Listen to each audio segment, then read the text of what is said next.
Welcome. My name is Doris Reed, and I'm the director of the Southwest Harbor Public Library. Thank you so much for joining us. There's still a few more days to visit the library to see the Art Waves group show this week before the plein air Painters of Acadia hang in November. We continue to offer curbside services and enhance digital collections via Cloud Library and Canopy. We are recording this program and it'll be accessible later this week on the library YouTube channel. This presentation will be an hour long, and we will activate the chat feature at the end of the presentation for our questions and answers section. We are so pleased to have Carolyn, Gage, and Frances Miller with us.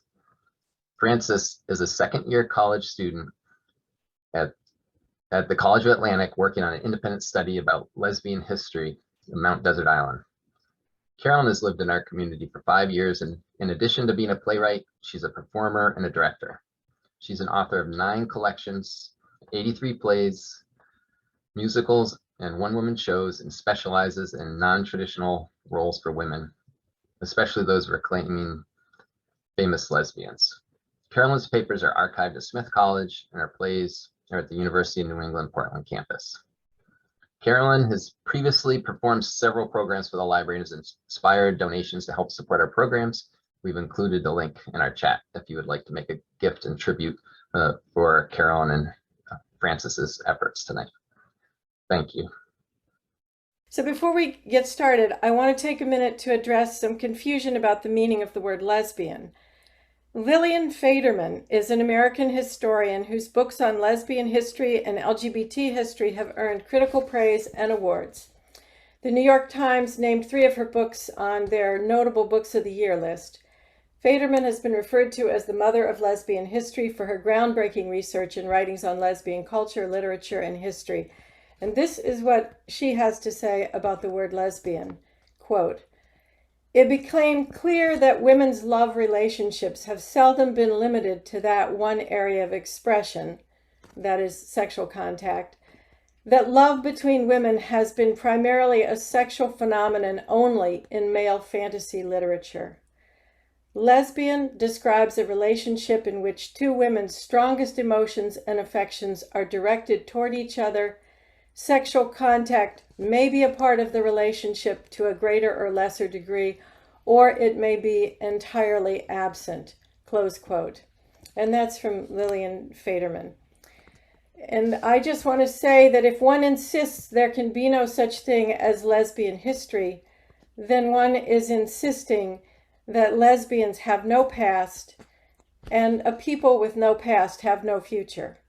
It's really important to me that young LGBTQ people know they have an amazing past, and because of that, they can have an amazing future. All right, with that, let us jump into the Lesbian History Trail of Mount Desert Island. This was my pandemic year project. All right, so can you see, and Frances, feel free to speak up. Can you see my cursor, Frances? I can, yeah, I can All right, see. great. All right, so I'm going to just sort of highlight these women. From Jane Addams to Marguerite Yourcenar, Mount Desert Island has been home to some of the most prominent lesbian artists, thinkers, writers, reformers, and activists in the world, and many of these women were in long-term same-sex partnerships or Boston marriages. Many of these women were part of national and international networks of lesbians of achievement, networks that included First Lady Eleanor Roosevelt, who in July 1933 came to have tea in Southwest Harbor with Mary Dreyer and her partner Frances Keller, and we will be speaking about that later.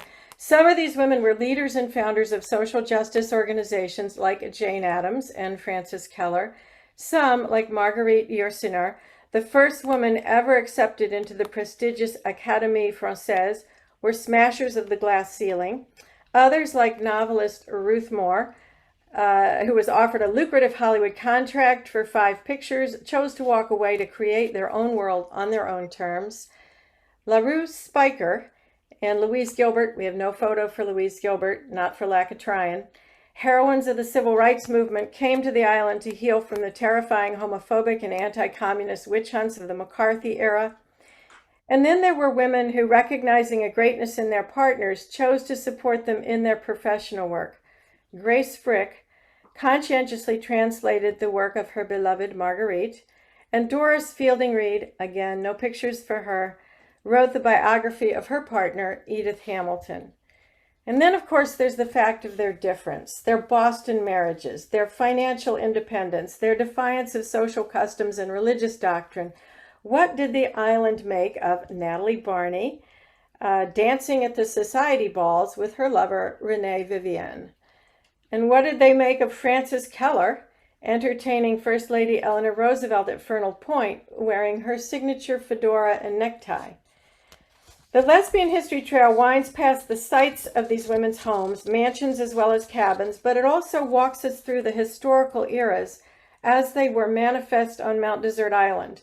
The glittering history of the turn of the century Gilded Age in Bar Harbor, the social dynamism of the Roosevelt years, the establishment and development of Acadia National Park, the devastation of the Great Fire, and the paranoia of the McCarthy era. So this is a choose your own adventure self-guided tour. We are on the home page right now, but if you click on the individuals, you will see a drop-down menu. There are 14 women, and they were in partnership, so there's 7 couples, 14 women. And if you click on the names of these women, you will get to a page that just very simply has their achievements, was taken right off of Wikipedia, and then a gallery of photographs. Like, this is Jane Addams, and here's the Wikipedia entry. If you're like, why should I care about Jane Addams? What did she do? And then in the gallery, if you click on the pictures, you get a little arrow so you can sort of make your own slideshow. That's her with her partner, Mary Smith, and I think that that's actually Mount Desert Island. So, you know, that's what happens if you click on the individuals. Now, this is the good stuff. If you click on the stories, there's the drop-down menu now of the partners, the partnerships. This is the human interest stories about the relationships, the drama, the tragedy, the triumphs. It's kind of the People magazine entry. This is the good stuff. And so you click here on Jane Addams and Mary Rose Smith, and this is the story of their relationship. And then on these, there's a bunch of reference links if you want to read more about them, find out more about them. This link, the actual trail, the trail is in 3 sections. The eastern section, that's pretty much around Bar Harbor. The central section, and that's pretty much northeast with a little touch of Somesville for the cemetery. And today we're going to be doing the western section. If you click on resources, and this is important, this is where I got my stuff, a lot of it. The Southwest Harbor Public Library Digital Archive, and your donations will go to support that. All of the photographs of the Ruth Moore section that I'm using today are from this archive because her partner left her papers here, Eleanor Mayo. The Frontal Point photographs are from here also. And I was negligent. I am this week going to be putting the credits on the photos directly. I'm sorry I didn't do that. That was negligent. The Tremont Historical Society, which is out in Tremont, and they sell the books by Ruth Moore and Eleanor Mayo. The Mountain Desert Island Historical Society, Larue Speicher left her papers to them, and many of the photographs of Larue come from the file in the Mountain Desert Island Historical Society. The Bar Harbor Historical Society is a treasure trove, especially old photographs of the island and so on. The Petite Plaisance Conservation Fund is dedicated to the restoration and preservation of the Ursina Frick House Museum. That, sadly, is the only house which is still left as standing. All their effects are in it. You can schedule a tour. They have an incredibly brilliant curator who wrote the biography of Grace Frick. I really recommend, if you're on the island, to take that tour. And I want to give a shout out to Tina Janolas. She's a freelance writer and a friend of mine and a lesbian and of Greek and Southern heritage. All of the stories are written by her. They were beautifully researched, and she put together the references. She's a professional researcher. I am so grateful to her. All right, I think we're there. So I'm going to end my screen share, and Kate is going to run the slideshow that will be the rest of our presentation. Whew. I know. All right, so we are going to start with our first couple, which is Mary Dreyer and Francis Keller. Next slide, please. Are you seeing? Oh, thank you for getting rid of the bar. All right, so we're starting with Mary Dreyer and Francis Keller. Mary, and we're going to be going from, this is the western segment. We're going to be going from Frontal Point up here all the way down here to Tremont. So, yeah. So anyway, let's have the next slide, please. Okay, this is an old, looks like hand-colored postcard of Frontal Point. Mary acquired the house on Frontal Point, which is at the bottom left. If Kate with the cursor, thank you. And it's just past the parking lot of Flying Mountain, the Flying Mountain Trail parking lot today. In 1928, she bought it from a descendant of Tobias Fernald, who built it in the early 1800s. It's a very old house.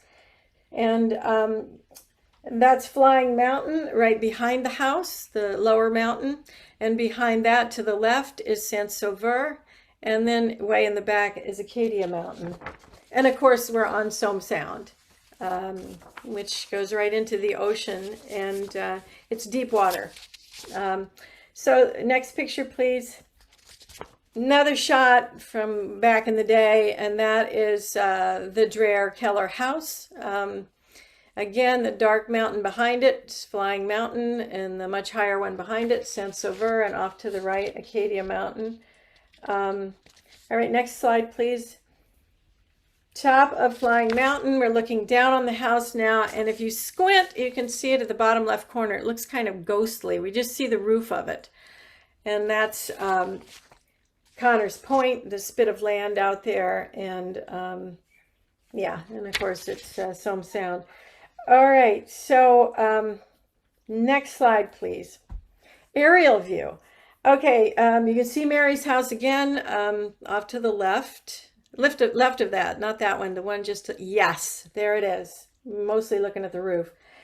And you can see the dock. I want you to remember that because that's going to be important later. And then the field behind it, which is Jesuit Field.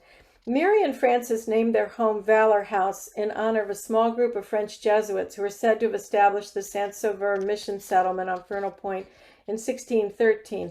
Now that's a controversial story, and there's no real evidence that this was the site. It probably was Lemoyne, but wherever it was, those guys only stayed a few weeks because settlers came up from Jamestown and captured them. They were French, Jamestown English, you know. Anyway, because of this story, the field is named Jesuit Field. And then also, just interesting point, there's two freshwater springs. You can see them on the map, the East Spring and the West Spring. And these are freshwater springs that are actually below the high tide mark. You have to go down at low tide if you want to see them. What is true, and what we do know, is that all of this was Wabanaki land, and that Frontal Point was a traditional summer ground for them. There's an archaeological site named the Frontal Point Prehistoric Site, and the principal feature of this site is a shell midden, or refuse heap, or garbage dump, whose excavation has yielded both historic artifacts and evidence of human occupation to 1,000 years before the Christian era. So 3,000 years ago, there were folks at Frontal Point. The site was listed on the National Register of Historical Places in 1978. But let's get back to Mary Dreyer and Francis Keller. Next slide, please. Mary's on the left there as a young woman. She came from a very wealthy family and attended the New York School of Philanthropy, the first higher education program in the United States in the field of social work. It's a photo of Mary linking arms with other activists as they marched to City Hall in New York, 1909, during the New York shirtwaist strike. These shirtwaist workers were mostly women, and they were demanding abuse by police, which is interesting. And this was 3 years before the Triangle Shirtwaist Fire, which is a huge moment in labor history in the U.S. Nearly 150 girls and young women died because they'd been locked on the top floors of the factory when a fire broke out. Next photo, please. There she is, second from the left, and she's holding a banner for the Trade Union League. And then to the right, you can see that she is the head of the Trade Union League, and this is a poster. And it says, "Perils that beset working women, a crime and a disgrace," says Ms. Dreyer. Mary ran into a lot of sexism and misogyny in the trade union movement, and it inspired her to become a huge supporter of women's right to vote. She was the chair for all of New York City's Women's Suffrage Party. Next slide, please. Here she is having a lot of fun with a group of trade union delegates in 1907. She is the second woman in from the left, and that she's kind of grabbed hold of Ida Rao in front of her, and they look like they're just having a great time. All right, next photo. This is Mary Dreyer later in life. All right, but let's talk about her partner, Frances Keller. Next slide, please. Yeah, look at that face. Don't mess with the Keller. Frances Keller has not gotten the press that she deserves. Everyone knows who Jane Addams is, or most everybody, but they should know Frances Keller's as well. She did as much, if not more. Frances, however, came from a working class background, and she wore men's clothes, which is, if you want to get written out of history, yeah, that'll do it. But here she is as a young woman. She was born in Ohio, forced to grow up quickly when her father abandoned the family during early childhood. The family moved to Michigan, where her mother worked as a domestic worker, doing laundry. Young Alice, as she was called then, was a tomboy from the start, loving competitive sports and contributing to the family table by hunting small game with a slingshot and a rifle. I love the slingshot part. You got to be good to get an animal with a slingshot. Her masculine clothes and hairstyle caused some of her neighbors to mock and reject her. Nonetheless, she would continue to wear men's clothes frequently throughout her life, regardless of the consequences. Coming from poverty, it did not seem that education was in the cards for Frances, but she was both ambitious and lucky. She had to drop out of high school to earn money and took a job as a newspaper typesetter, which she quickly parlayed into a position as a reporter. And then she met some wealthy women who were willing to pay for her to go to law school at Cornell University, where she was the only woman in a class of 98. Next slide, please. Okay, this is the Cornell women's rowing team. She co-founded the Women's Rowing Club and argued for women to play the same rules as men in basketball, a reform that wasn't instituted until 1970. And I am here to testify, I played women's basketball under the old rules, and let me tell you, it made for an incredibly boring game. She also switched her name from Alice to Frances, which is a more gender-neutral name. And this is a photo of the rowing club and the two male coaches that they had. Frances is at the top right with that don't mess with me look on her face. Interestingly enough, one of her teammates in this photo is actually wearing male clothing. Can you tell who it is? It's second from the left at the top. All right, next slide. After graduating with a law degree in 1897, Frances found she was more interested in uncovering the social and political roots of crime than in arguing court cases. With the help of her rich friends and a scholarship from the Chicago Women's Club, she moved to Illinois to study sociology at the University of Chicago. She supplemented her income by working as a gym teacher and a basketball coach, and she became lovers with Gertrude Dudley, the director of women's athletics at the university. Later, the two collaborated on a groundbreaking book in 1909, Athletic Games in the Education of Women. And here she is. This is the women's basketball team at the University of Chicago. That's her at the bottom left, looking a little more friendly. It's an article titled, "Girl Students Find an Aesthetic Side to Physical Exercise." I can't stress how much women have had to fight to participate in sports, and Frances was right out there in front. She quit school at the University of Chicago before she got her degree, and it seemed to have something to do with harassment about her clothing choices. So next slide, please. Before long, Frances became one of the country's most progressive thinkers about how poverty and oppression result in high incarceration rates for African Americans and women. And this is really important, countering the popular eugenics belief that criminals were just born that way because of race and heredity. After 2 years of working with female prisoners in the South, she published a groundbreaking book that documented the horrific and systemic abuse of Black women, condemned the Southern criminal justice system, and changed the way we see criminals. She would tour immigrant labor camps across New York State, documenting the horrors of these company slums. Her organizations wrote the legislation that was needed to remedy the abuses. One such law led to the creation of the Bureau of Industries and Immigrants, and she became the head of that organization and was therefore the first woman to head a New York State bureau. In addition to all the papers and the books that she wrote, she also lived and worked at Hull House, which was a hub for immigrant populations in Chicago, where she met other lesbian social activists like Jane Addams and Mary Rose Smith, who summered in Bar Harbor, and they're on the tour. Keller's next book, Out of Work, was transitional. For this book, I love this. She and her female team went undercover in 7 cities to document abuses of domestic workers. And remember, her mother was a domestic worker. And what that means is they passed themselves off as maids. And they went into these workplaces and documented what was going on. This was the largest source of employment for women at the turn of the century.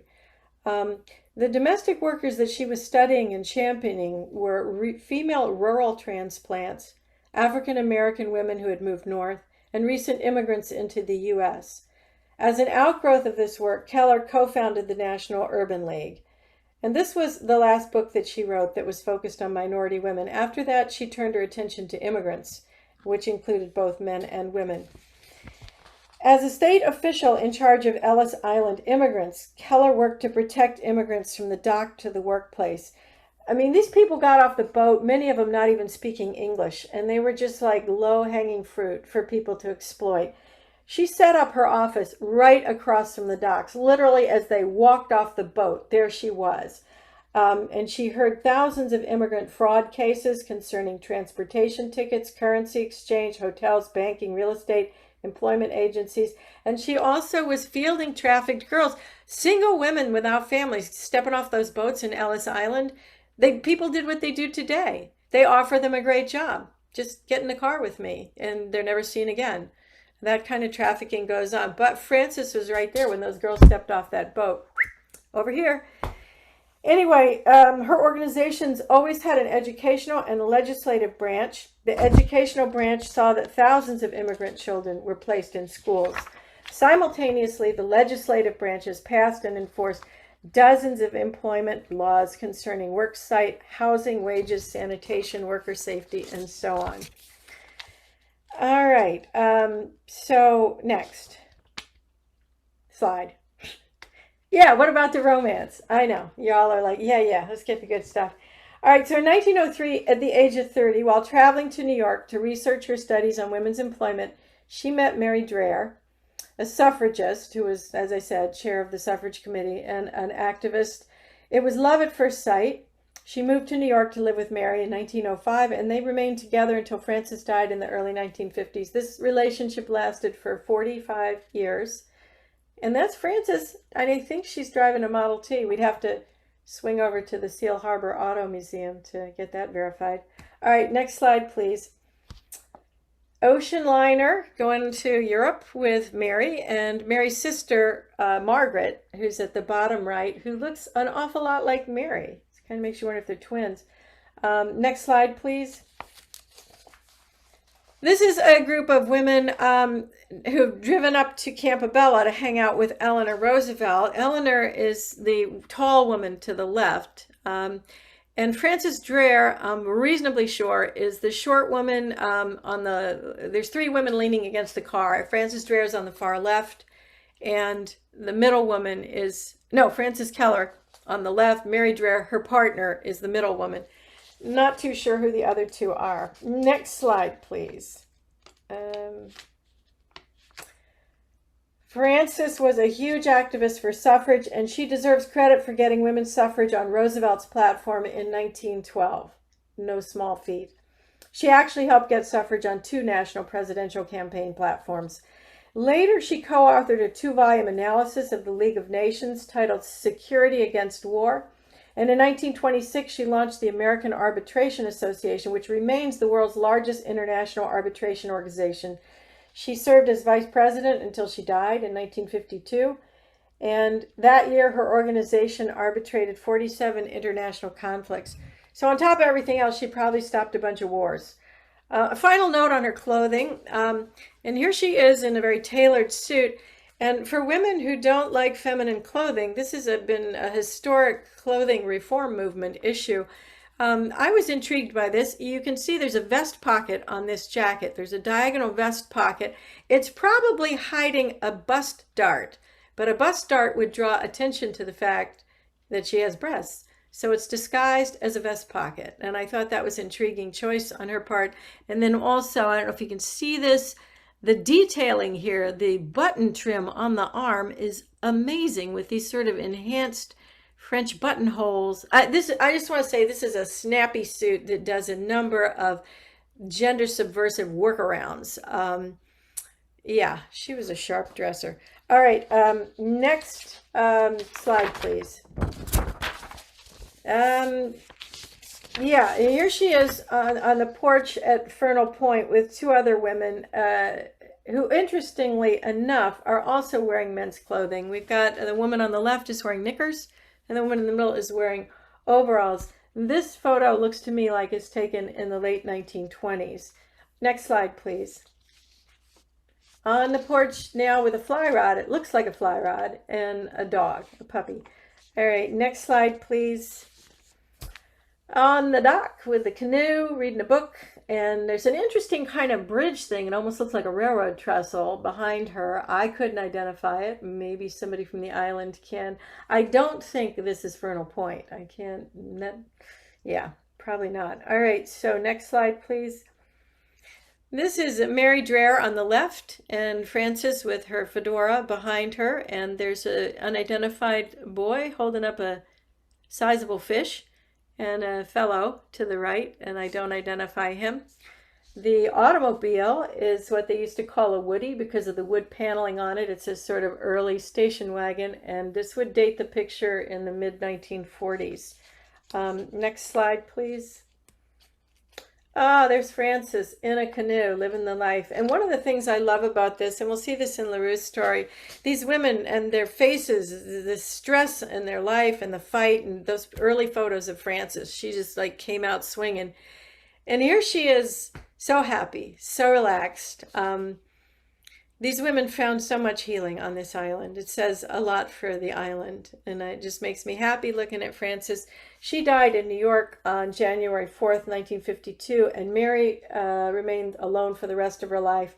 She was in her summer home on Frontal Point in 1963 when she had a pulmonary embolism and died. Okay, next, we're going to talk about the visit. Now, we're back at the aerial view here, and I want to take a minute to talk about the day the Roosevelts came to Frontal Point. This is a big day for Southwest Harbor. It was July 1933. Roosevelt had been president for about 6 months, and the Roosevelts, Eleanor, 3 of her sons, and the president were all on their way up to Campobello Island, which is east of Eastport, which is where they had a summer home. Eleanor was driving up from New York with 2 of her lesbian friends, Nancy Cook and Marion Dickerman. FDR and the boys were sailing up on their yacht, Amberjack II. Now, Eleanor had this plan that on the way up here, she was going to stop and stay with Mary and Frances. And, of course, she had Marion and Nancy with her, and so there were 2 lesbian couples and Eleanor, and they were going to all kick back on Frontal Point before she drove the rest of the way up. So then she discovered that FDR was planning to drop anchor at Frontal Point, and that had not been the plan, so she was a little bit annoyed at that. However, FDR and the boys never left the boat, because if you look at this picture, here's the dock, And then you can see how far away the house is. And there's no road between the dock and the house.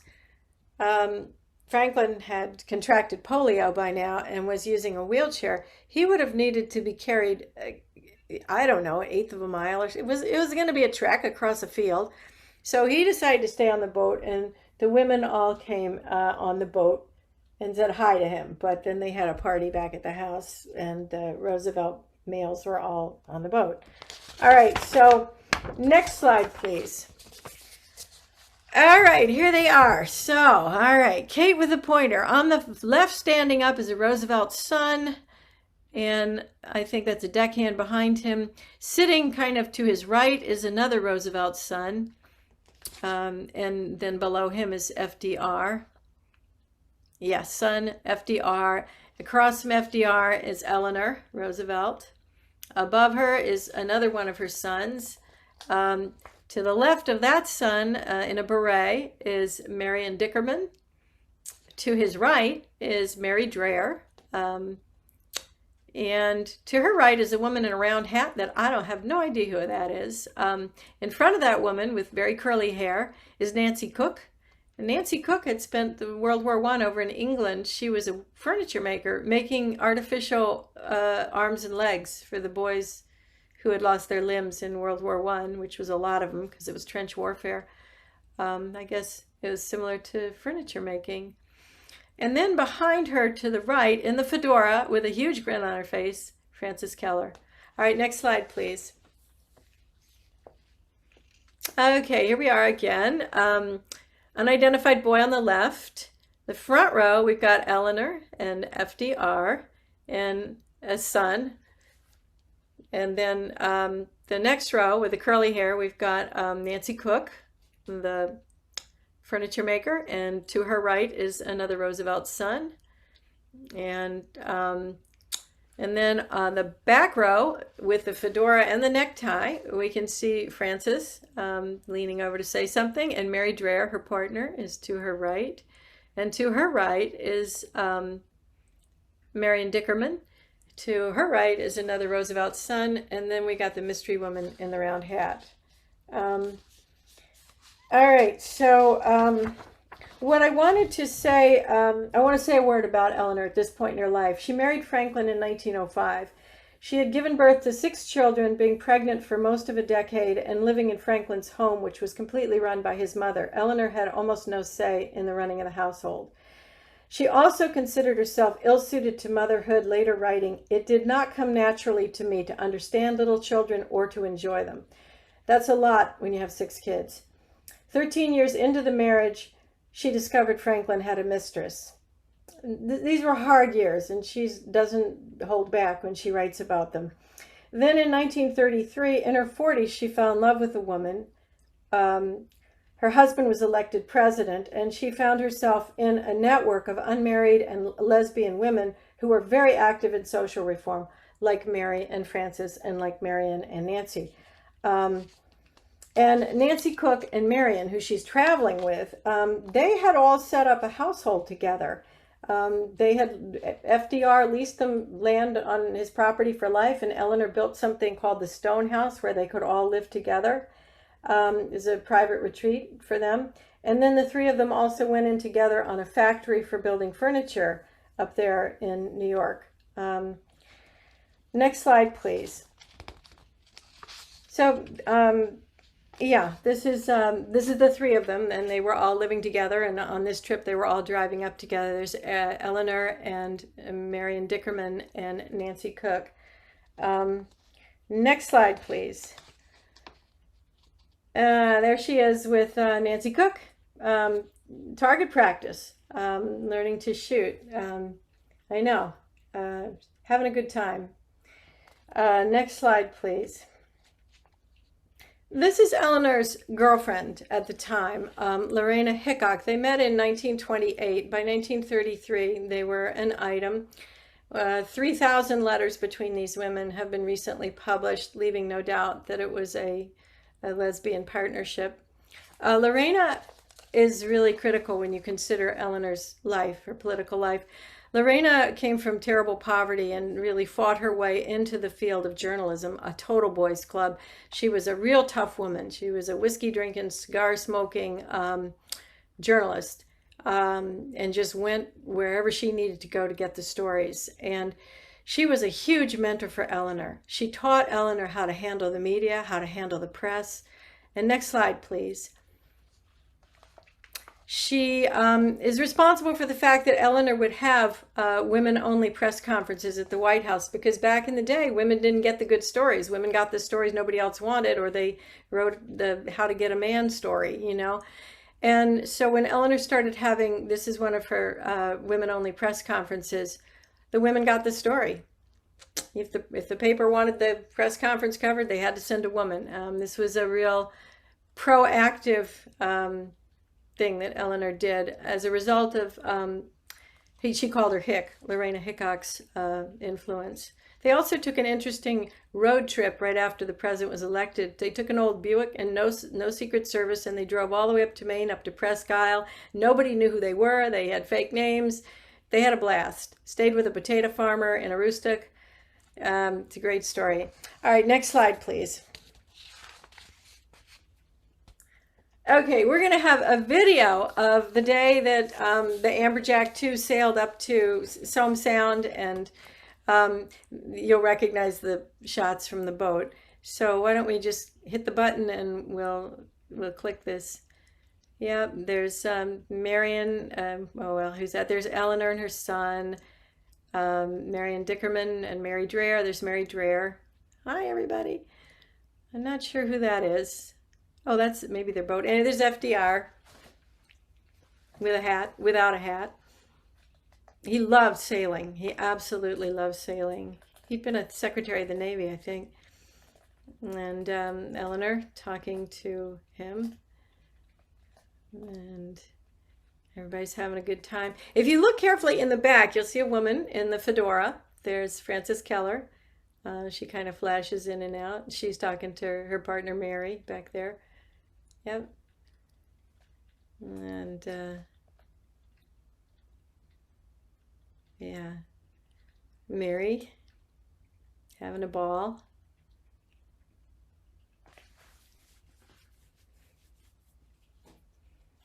And you see in the background, boats are starting to gather. I think the word got out the president is in Somme Sound at Frontal Point. And people started coming out in their boats to take a look at the president, say hi to him. And there they are. Yep, there's the good people of Southwest Harbor coming out to see the president. Yeah.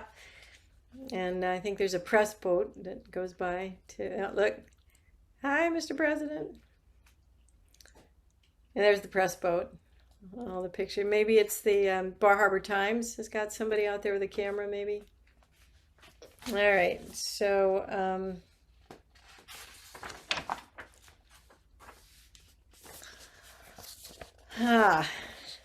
and then Eleanor knitting,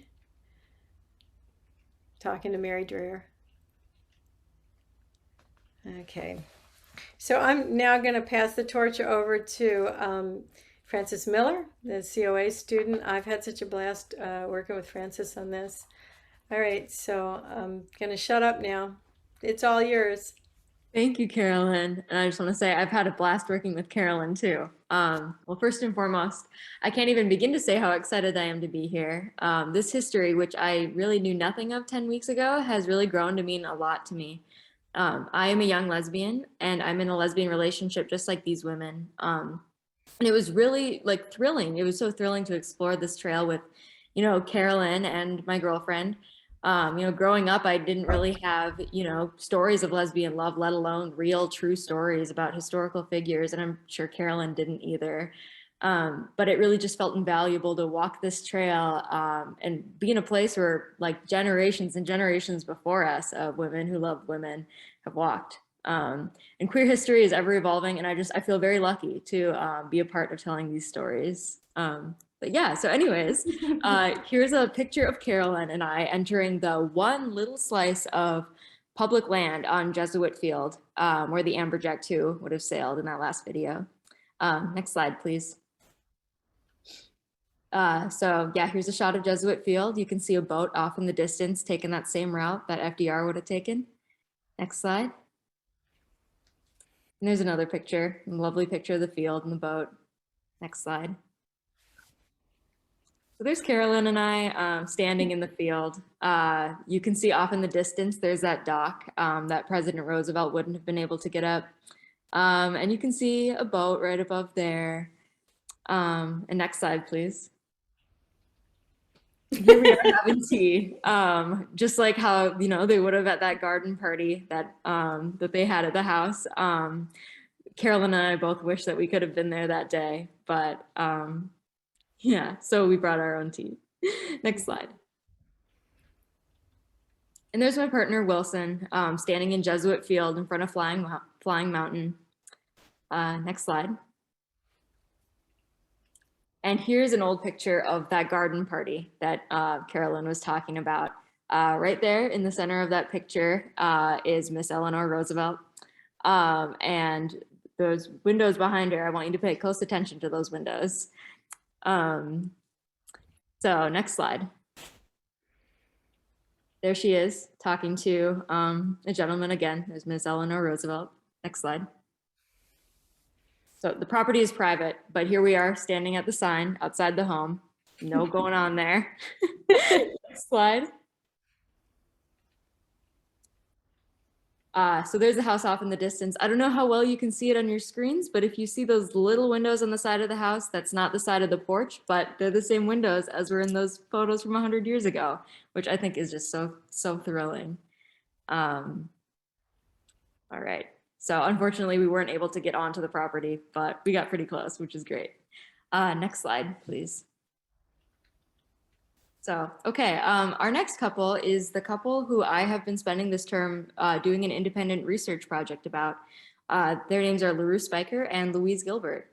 These two women lived a long and beautiful life connected by social justice. Next slide. So Larue Speicher lived on Long Pond Road, but on your way there, you should for sure take a stop by the Charlotte Rhodes Butterfly Garden. This isn't really a piece of lesbian history or culture per se, but it's gorgeous and it's right near Larue's house if you visit in the summertime. Next slide. So here's a picture circa 1960s of Larue outside of her cabin in Southwest Harbor. It's right by the dump. The house is still standing up today, and her partner, Louise Gilbert, though we don't have any pictures of her, lived in a cabin right next door. And next slide. And there she is outside of her house again with her dogs. She had dogs her whole life. She loved them so much. Next slide. Okay, so this is Larue Speicher. She went to graduate school at the University of Chicago School of Social Service Administration, where she met Louise Gilbert. The two worked as social workers in the Indianapolis area, holding government jobs for a few years until they started to become a little bit more subversive in their politics. Next slide. So Louise worked for many years for the International League of Women for Peace and Freedom, as well as the Civil Rights Congress. Keep in mind, they were young women in the 1950s, and these groups were considered subversive organizations under the McCarthy era. So I'm sure that these women are already getting a lot of side-eyeing. But the last straw before they were kind of expelled from their jobs was when Larue started going door to door, circulating a petition for nuclear disarmament. And she was kind of fired right away from her job, and Louise quit alongside her in solidarity.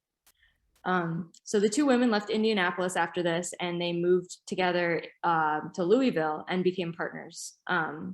Louise got another social work job, and Larue became a factory worker working in a flour mill. But these two they cannot seem to keep away from social justice. So Louisville at this time was really rigidly segregated. Louise and Larue were a part of the Civil Rights Congress down there, where they caught wind that their friends Anne and Carl Braden bought a house in a white neighborhood for a Black family, Andrew and Charlotte Wade. Next slide. So this is a picture of the Wade family. The Wades had actually tried to purchase this home themselves, but they were denied because they were Black. So Carl Braden purchased the home in his name, and the Wade family paid him back for that. And so they were moving in, and things were going well, but the plan fell apart pretty quickly because the white neighborhood that they had their home in became very violent towards the family very quickly. Next slide. So this image is the Wade family standing outside of their house. One of their neighbors had thrown a rock through their window during the night. Next slide. This is a newspaper clipping that shows a burning cross that a neighbor had placed on their front lawn. These conditions were incredibly scary and unsafe. So very quickly, the Wade Defense Committee was formed as a part of the Civil Rights Congress. This was headed by Anne and Carl Braden. Larue and Louise were involved as well. They stood guard outside of the Wade house as well as inside to defend the home against further attacks.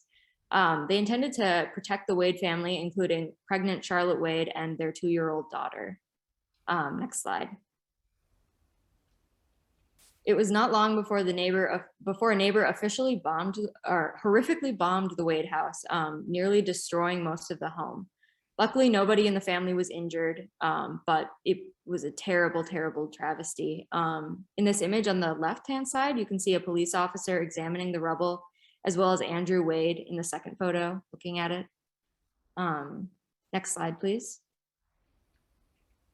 Here's a picture of the house after it had been bombed. Next slide. And here's another shot of a police officer examining that damage. Next slide. So this is Anne and Carl Braden with their kids. They were a church-going family and a pillar of their community. But after this house was bombed, they and Larue and Louise and 3 other white protesters who had been defending the house were arrested on charges of sedition. So when they were called to testify before a grand jury, both Louise and Larue refused to be sworn in. So both of these women were jailed for contempt. And then eventually in a second shot, first Louise, then Larue agreed to be sworn in. And then when they were questioned under oath, both of them refused to answer any of the questions, citing their right not to incriminate themselves. So in November 1956, Kentucky's sedition laws actually went before the US Supreme Court, and the court decided not to uphold the sedition laws. So charges against all 7 defendants were dismissed. Next slide. So here's some pictures of Anne Braden, Carl Braden's wife, in the trial. You can just see in her face how absolutely done she is with the trial. If you're interested to learn more about kind of just like what went on in here, she has a really fascinating book called The Wall Between. If you're looking for a little bit more perspective on that. And Larue and Louise are also mentioned throughout that book. Next slide. There she is in trial again. And next slide. Yep, there she is again. Yeah. All right, next slide. So after everything went down in Louisville, the couple decided to spend some time apart. Louise moved up to Philadelphia to continue her work for the Women's International League of Peace and Freedom. And Larue split off and spent many years traveling the country in a camper alone. Next. So the two desperately really just needed to get out of Louisville. Their names had been dragged through the mud. Their pictures had been plastered across hundreds of newspapers. So Larue started spending her summers in Southwest Harbor and her winters in Florida. Finally, in 1960, she built herself a permanent home on the island. Next slide. There she lived with her dogs and her cats, reveling in her solitude. In Maine, nobody knew about her past. The women did not disclose their time in Louisville to anyone, and they did a pretty careful job of covering their tracks. This was a time before our cell phones followed us everywhere, so it was much harder to search up someone's name like that. Larue had a much easier time up here away from gossip, a place where nobody really knew her name or her past, or that she'd been arrested or involved with social justice. Yeah, next slide. So Larue was a great writer. When she came to the island, she started writing for the Bar Harbor Times. And then in 1962, she was appointed to the position of editor. Unfortunately, she resigned after only 2 years after some conflicts with the publisher, possibly over her progressive ideas or maybe her critiques of island politics. I don't know. She was kind of a firecracker. Next slide. So she was a great photographer too. She photographed herself, her pets, and nature. She often took her own photos for her articles. No photographs of Louise have been located, which makes me believe that these photos were intentionally destroyed, or maybe she gave them to Louise's family, or perhaps she didn't photograph Louise very much at all. Next slide. She was very deeply involved in environmental activism on the island. Despite her efforts to hide herself and her activist past, she belonged to a lot of local organizations. These include the Southwest Harbor Conservation Commission, the Natural Resources Council of Maine, the Audubon Society, and Down East Animal Welfare.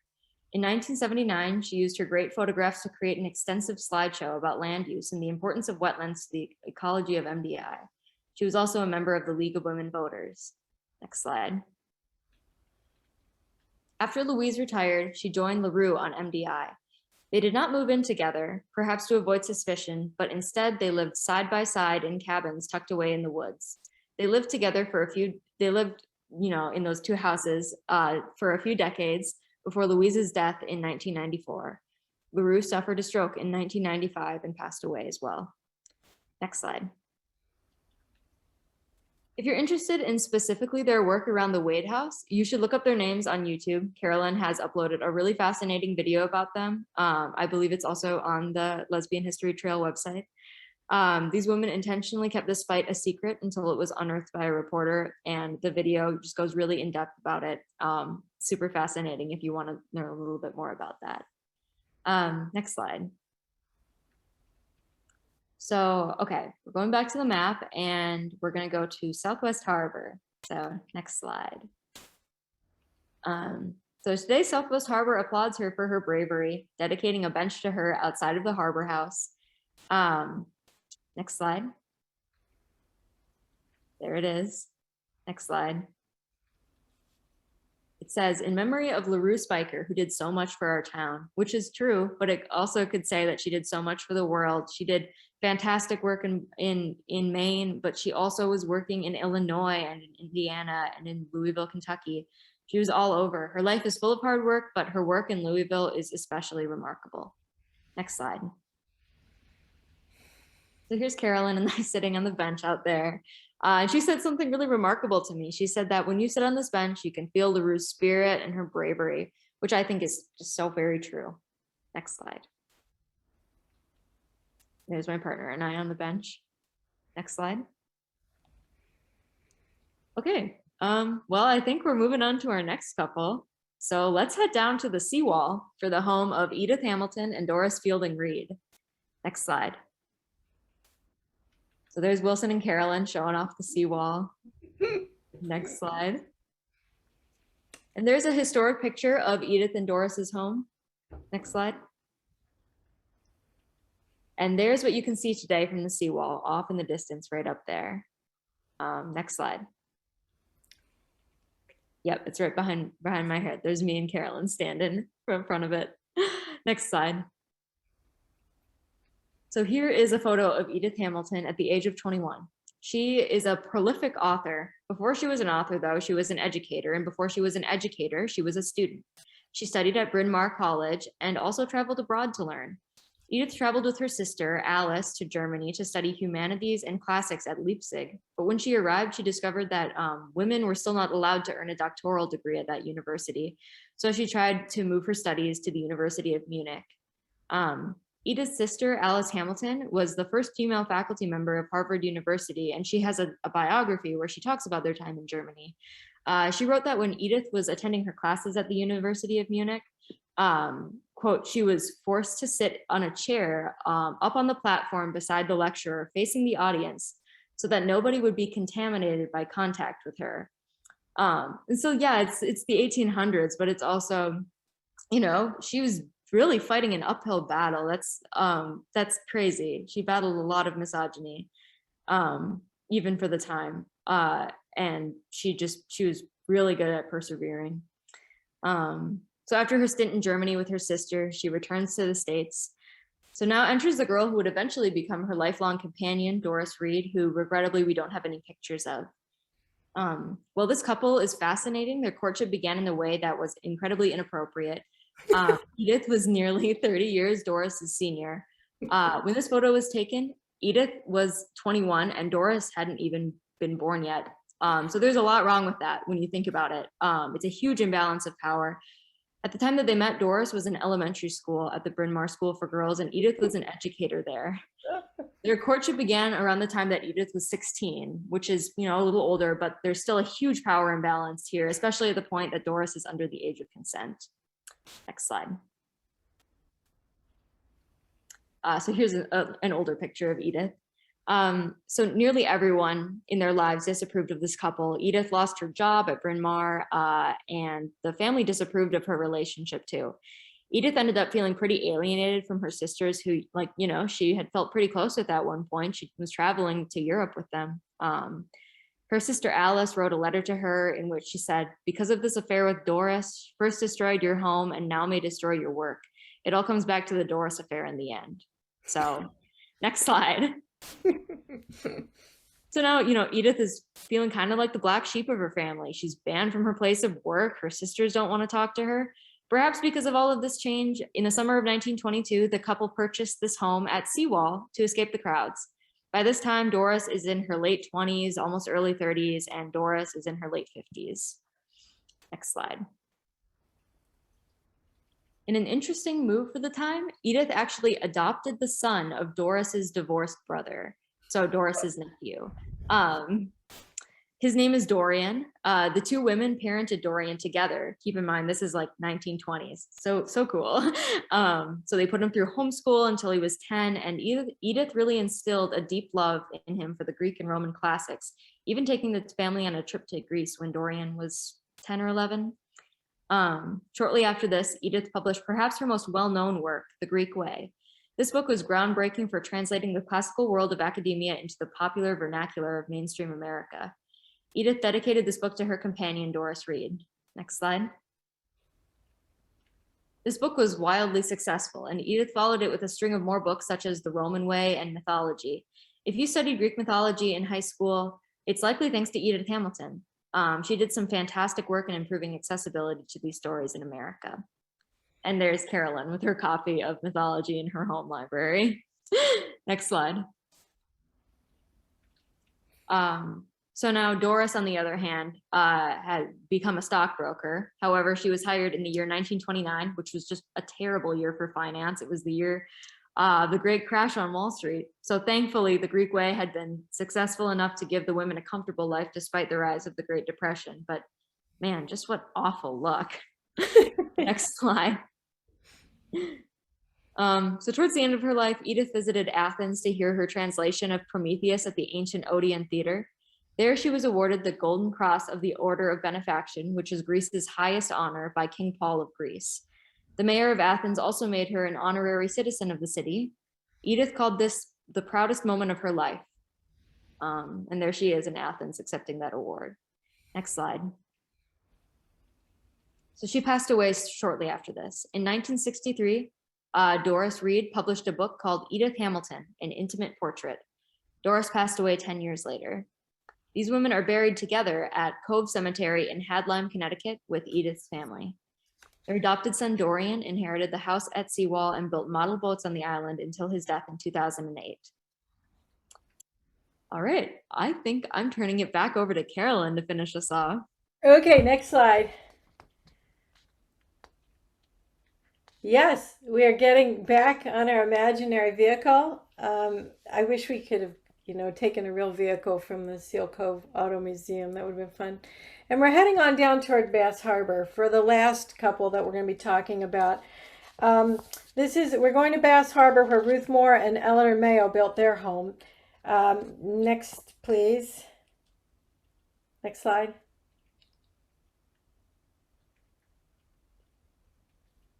Uh-oh. Yes. Oh, good. This is Eleanor Mayo on the left, Ruth Moore on the right, and they are going to Europe on the Mauritania on a boat. Next slide, please. This is Gotts Island. This is the home where Ruth was born. Ruth was a multi-generational Mainer, born and raised on Gotts Island, just south of MDI. Like many islanders, her parents cobbled together a living from fishing, lobstering, and farming, as well as running the general store and the post office. Ruth's first real off-island experience was going away to high school in the mainland town of Ellsworth, where she experienced bullying from the other students who considered her island roots to be ignorant and countrified. Next slide, please. There's Ruth. After graduating from high school in 1921, Ruth headed south to New York State College for Teachers in Albany, graduating in 1925. She moved to New York City for a teaching job, but she soon realized her real love was writing. She honed her skills while working as a secretary, most notably for Mary White Ovington, a white journalist and suffragist who helped found the National Association for the Advancement of Colored People, the NAACP. Ruth and Mary had met when the Ovington family began summering on Gotts Island. And Mary, a woman with strong social conscience who never married, may have had early impact both on Ruth's career ambitions as well as her identity. Under Mary's influence, Ruth took a job with the NAACP, first as a campaign manager and then in 1930 as a special investigator traveling through the South seeking justice for Black people wrongly accused of crimes and facing hostile opposition from many Southern whites. It's like she's following in the track of Frances Keller. She went back to Maine the next year to attend graduate classes at the university in Orono, but she returned to New York after only one semester, moving into an apartment in Greenwich Village, which was already a center of gay and lesbian activity. In 1936, she took a job as personal secretary to the novelist Alice Tisdale Hobart and moved with her to the San Francisco Bay Area. She still had ambitions to be a writer, and during the late 1930s, early 40s, she published stories in such journals as Harper's Bazaar and The New Yorker. So now, Eleanor Mayo. Next slide. Eleanor was 19 when Ruth met her on a summer trip home to Mount Desert Island in 1940. They were introduced by Ruth's sister Esther, who had been Eleanor's teacher in high school. Next slide, please. Eleanor had been born in Massachusetts, but her family moved to Southwest Harbor when she was very young. And here she is on a pile of lumber at 18 months, foreshadowing her future as a home builder, perhaps. Next slide. So despite the age difference, Ruth and Eleanor quickly became close. When Eleanor confided that her parents could not afford to send her to college, Ruth suggested she come with her to California, where the university system was free to residents. And this proposal began a 40-year partnership grounded in common roots, a love of writing, and a deep affection. In an interview quoted in the 2012 edition of the Journal of the Mount Desert Island Historical Society, Ruth described Eleanor as a wonderful companion, a wonderful friend. The couple left California after a year and returned to Maine for a year-long retreat at Ruth's family cabin on Gotts Island. Then they moved back to New York, where Ruth went to work for Reader's Digest magazine, where she continued to develop her literary skills by writing condensed versions of books. In 1943, she published her first novel, The Weir, which drew on her deep love and familiarity with the lives of subsistence fisherfolk and the insularity of coastal Maine communities. 2 years later, Eleanor published her first book, Turn Home, about an ex-convict who returns to his hometown in rural Maine. Next slide. Both of their novels received positive reviews, but it was Ruth's second novel that guaranteed the pair financial independence. Spoonhandle, published in 1946, was a complex analysis of class and race divisions, limited options, and unlikely triumphs in a small Maine community. It remained on the New York Times bestseller list for 14 weeks. And in 1947, Hollywood production company 20th Century Fox bought the rights to make it into the 1948 film Deep Waters. Ruth ultimately felt betrayed by the Hollywood version of her book, which romanticized her nuanced story, removed much of its pungent examination of class and gender in favor of stereotyped melodrama. But the money she received for the film rights did provide Ruth and Eleanor with the opportunity to return to Mount Desert Island permanently. And I just want to say a little something here. She had a 5-picture deal after Spoonhandle, after she sold Spoonhandle. And after that was such a nightmare experience for her. And she and Eleanor went out to Hollywood to handle those meetings. it was such a nightmare experience for both of them that she walked out of the contract, and that's an expensive thing to do if you know anything about breaking contracts, not to mention the loss of a 5-picture deal. She could have bought a mansion in Bar Harbor. Instead, she, next slide, ended up building her own house with her own labor in Bass Harbor. And they built it in the Tremont village of Bass Harbor on the quiet side, overlooking the childhood home on Gotts Island. It was built with the help of Eleanor's father, Fred, who was a cabinet maker, and the house was constructed of locally accessed materials, many of them scavenged from demolished buildings and beach flotsam. I love it. I love it. Next slide.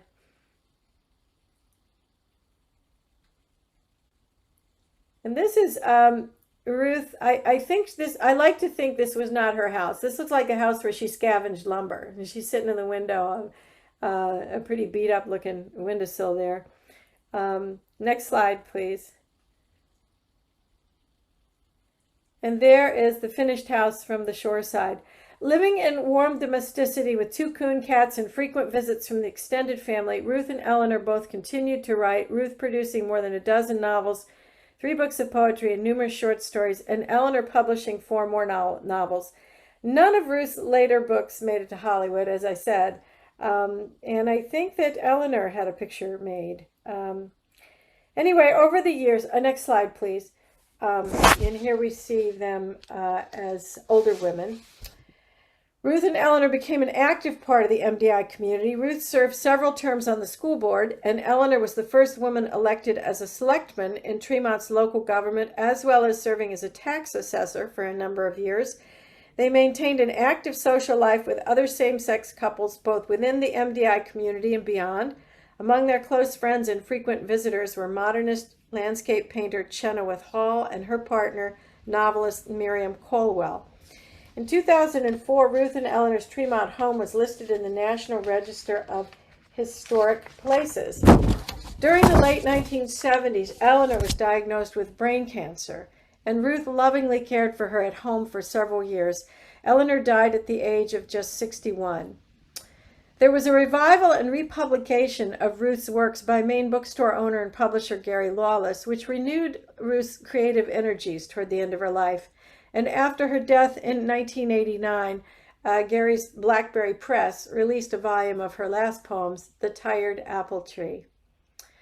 Next slide. All right, we're getting to the end here. At the end of the road they live on, Lighthouse Road, hello, there's a lighthouse. This is the Bass Harbor Head Lighthouse.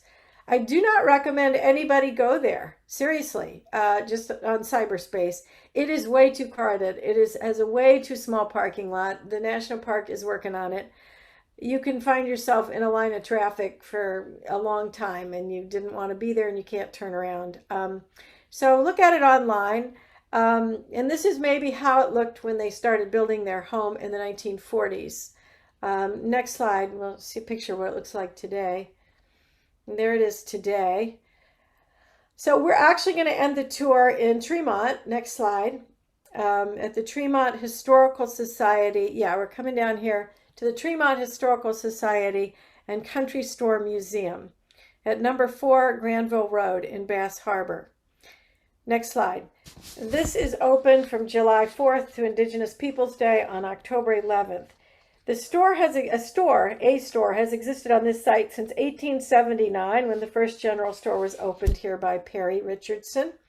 The present store that you're seeing was built in 1908. In the 1920s, the Tremont Savings Bank operated in a small room to the north side of the building. And then the country store was renovated in 1965 and then more recently in 2002. Next slide, please. So here we see the counter for the country store as it was back in the day when some of these women would have stopped here. Next slide, please. And these are some shelves recently built to display items from the period. The Tremont Historical Society sells books by Ruth and Eleanor, as well as books by other islanders that are about Mount Desert Island. Next slide. And a collection of women's clothing of the era. Not that any of the women we've talked about would be wearing too many of these, but that concludes our tour. Next slide, please. Francis and I really hope that you have enjoyed the tour. We encourage you to go online and spend some time with the segments of the trail that we didn't cover and the women that we didn't talk about today. And so now I'm going to turn this over to Erich and the question and answer part of. All right, yeah. So our chat feature, I believe, should be open, and then otherwise feel free to raise your hand if you'd like to ask a question. Why don't we get rid of the slideshow altogether, and we'll have our faces, if that's possible.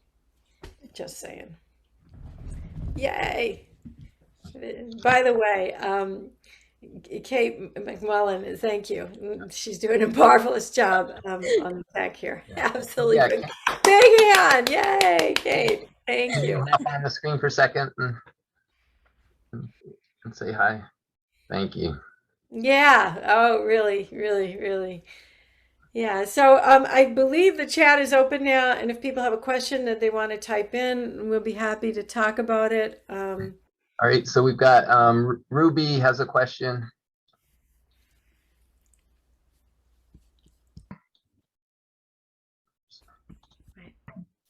Hi, thank you so much for this, by the way. This is so enjoyable. I was just wondering, and you might have already said it, but I might have just missed it. I was wondering if FDR knew that Eleanor was a lesbian or had a woman partner. Lorena Hickok. Well, he had his mistress living in the White House. You know what I'm saying? So there was a room in the White House for Lorena Hickok also. This was a mature couple. Everybody was very adult and very political, and that's just what the story was. So there's a great trilogy of books by a lovely lesbian scholar, Blanche Wiesen Cook, I think. I'm not a Eleanor Roosevelt scholar. I would recommend you read that, but I'd say that it would be a miracle if he didn't understand the nature of that relationship as clearly as she understood his relationships. All right, and we have a question from Susan. Yes, hi, Carolyn and Francis. Fantastic tour and information.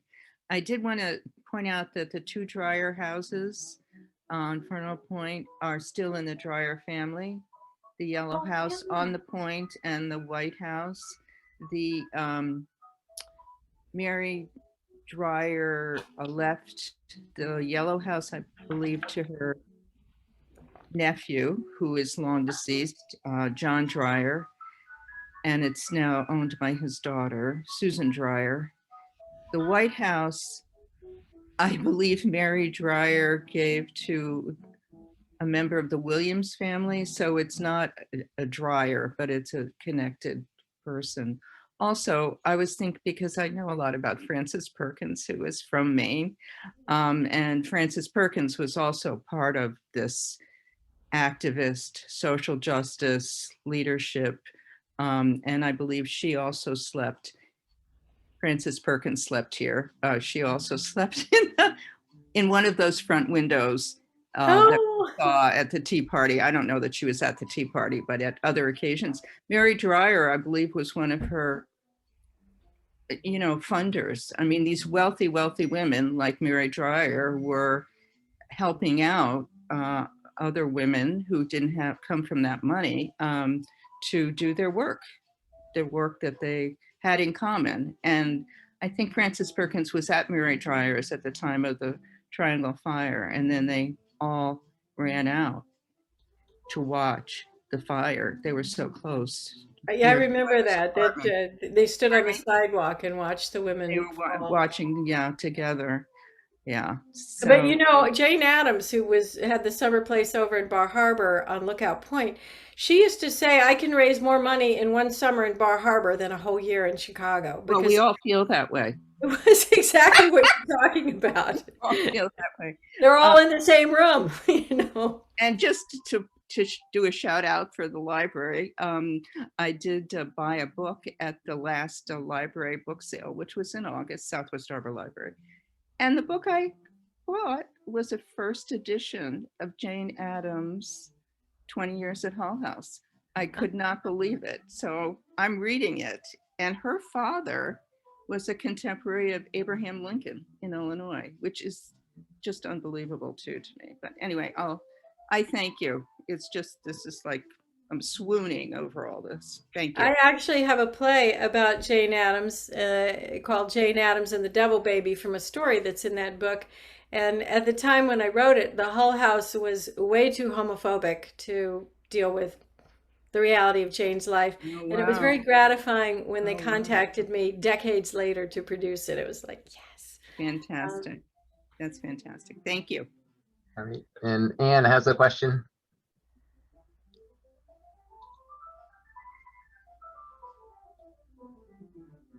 Can you unmute? There you go. Yeah, could you explain the origin of the phrase Boston marriage? No, Mm. I don't know. Francis, do you have a line on that? Ooh, I don't think I know exactly where the phrase Boston marriage came from. I feel like I knew at one point. Well, it's old. It's old because two women living together was something that could hardly happen when women couldn't get an education and couldn't get professional jobs. They needed money. So they stayed at home and took care of daddy, or they had a husband. So it was a thing. When two men lived together, you didn't call it a Boston marriage. Two men living together was two men living together, you know. But the Boston marriage came to really be associated with these partnerships, which were like marriages. And of course, they would say that these are non-sexual because who could imagine what could two women do without a man? But like Lillian Faderman's definition is like, you know, that sexual component has always been something not terribly relevant in the lesbian community relationships. I don't know. I mean, I think there was a lot of blue bloods. Here in Maine, Sarah Orange Jewett was in a Boston marriage with, oh God, I can't remember her name. Somebody Fielding, I think, down in Boston. And there was a whole community of them. And by the way, Lizzie Borden traveled in the community of Boston marriage women. And she had a relationship with an actress. I have a play about her, but when I read that she was at a social event with Sarah Orange Jewett and her partner, I knew right then she wasn't guilty. And I did a huge amount of research, and I have a play about that, but no, she was not the axe murderer, but what an onus to live under. And the upper class lesbians took her in. They were pretty clear that she was framed. I just loved that. What, I'm just way far afield here, so I'll shut up. Yeah, Nina has a question. Well, not so much a question, but there seems to be much dispute about whether the phrase Boston marriage was based on the Henry James book, The Bostonians, or whether it was a pre-existing phrase that he adapted. Nobody seems to really know. So it's not that you all don't know, nobody knows. Thank you.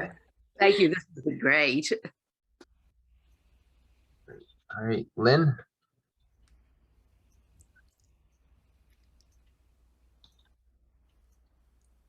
Are you muted, Lynn? Okay. Well, it did say that I wasn't allowed to unmute myself, but I guess that shifted. The chat is disabled, and your pin of the website to donate to support the Southwest Harbor Library is not accessible. All right, thank you for that. Yeah, if we can reverse that, we will. Otherwise, your our website awaits you, and there's a donate button on the homepage. Thank you for that. Well, I'm happy to donate, but I really would like to have it tied to this just wonderful performance. So thank you. Thank you. I also have if you put your cursor on top of my picture, I think you'll see the URL. I don't think you can click on it, but I definitely want anybody who wants to give. I want to make it as easy as possible to give money. This is an incredibly wonderful library, been hugely supportive of my work, and they have so much dynamic programming. And my God, they were champs through the pandemic. They showed up for the pandemic. Yeah, that website is partly cut off. Oh, on my name thing? Yeah. Well, I'm sorry to hear that. Hopefully it will be all right. You can just Google Southwest Harbor Public Library. That will get you there. And their splash page has a big donate button. And thank you. Thank you for calling that to attention, and thank you for donating. Francis, I'm doing all the talking. You got to help me here, because I will just go. I will just, Oh, I don't have all the answers like you do, but I can try. Someone asked a question I know the answer to. Okay, Shelley. Yeah, hi, Carolyn, hi, Francis. Lynn just covered it. I just wanted to say that your name has a thing to donate, but it's not clear where. So we have the information now, so thank you. That's all I had. Thank you. Thank you. I think it shows up when I put my cursor over my picture, and I'm thinking it's too long for you to see. I'm thinking you're seeing something different than me. The magic of Zoom. It's a mystery. Yeah. Does Edie, do you have something? Yes. So I just wanted to say that it was Sarah Orne Jewett was born and lived in Berwick, Maine, and her Boston marriage partner wife was Annie Fields, and they lived together in Boston. Annie Fields. Yeah, I think I said Fielding. Yes. Thank you. Thank you. All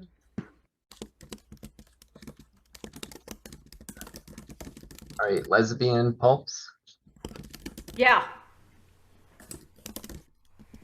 I didn't have my hand up, I didn't think, but if you would open up the chat, you can put the link in there, and then people can copy and paste it to wherever they want to copy and paste it to. And once it's working, then they'll be able to use it right from there. So if you can just put it in the chat, then people can copy and paste it elsewhere and use it once it's working. Great. Yeah, I think so we've looked at Activate It. Let's see if it's working. I just tested it, but again, the magic of Zoom, I'm not an audience member. It might be different for me, but I was able to, when I clicked on that link. I just tried it again, so give that a shot. And if anyone wants to test, see if they're able to post in the chat, feel free. Hopefully we've been trying to open that up for everybody. I had two questions. The first question is for both of you, what was the experience like going on these tours and like revisiting and seeing it? Like, how did it make you feel? And yeah, that was my first question. And then my second question is, Francis, how did you get into this, and how did it become like your independent study? It's really cool. Thank you. Why don't you take the whole question, Francis? Okay, well, so I got into this project because of a community email from College of the Atlantic that was, it was Elliot from Southwest Harbor Public Library looking for someone to help out with the digital archive. And so that's what I've kind of been doing this term, is I'm just helping out with the digital archive over there. I've been just researching one couple, Larue and Louise. And so, yeah, that was just been kind of like, taking its shape over the course of the term. But then Elliot put me in touch with Carolyn, and we got to chat, and I think we really clicked. And so Carolyn took me on the Western segment of the tour, and we got to see all these cool sites and stuff. And I had so much fun. I had so much fun, like this last term. And yeah, that's kind of where I'm at, is just big shout out to Elliot for the connection, but big shout out to your partner, Wilson Boyle. She took several of those photographs and was definitely part of the party. Yes. Oh yes. Definitely. Wilson was there, and Wilson, thank you, Wilson. They're not here right now, but they took most of those like today pictures. So yeah, but yeah, I think we had a lot of fun together. I think it was a great time, and we had a lot of fun working on the presentation too. Yeah, and if you ask me, I loved it. I usually end up doing everything alone. And it was suddenly when I met Frances, it was like, hey, you want to do this with me? And it just made it so much fun. It was really a lot of fun. All right. So any other questions, raise your hand since the chat feature seems to be defying our will. All right. Well, thank you. Thank you both. This has been a remarkable event. This is really enjoyed this. I think we got a parting comment from Susan.